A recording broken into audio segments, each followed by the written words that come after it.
Tapos na ako magprito ng isda. Ngayon, malapit na rin maluto yung chicken ko. Chicken. Ito chicken. Chicken meat.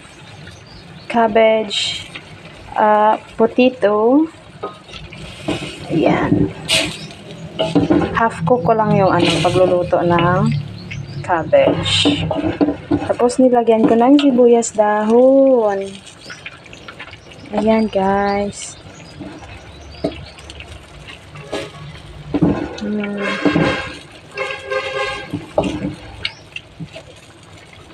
I will always love you.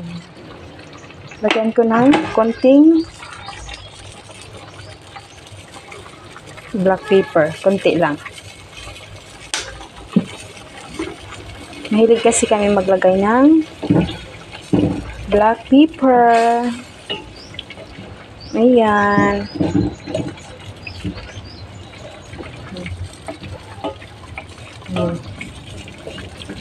Ito na naman yung pang lunch namin ngayon. Mahilig talaga ako magluto, guys.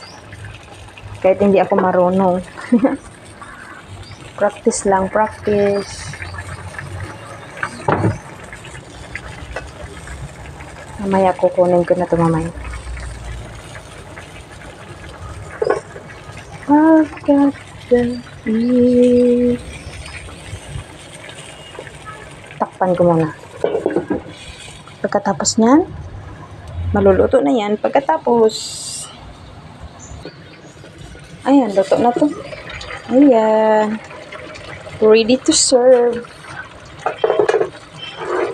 Ready to serve. Ayan na po, ready na, ready to eat. Ito para sa gabi. Panggabi ito na. Tapos ito, ngayon. Ayan. Finish all guys. Thank you for watching my short video. God bless us all and don't forget to like and share my videos.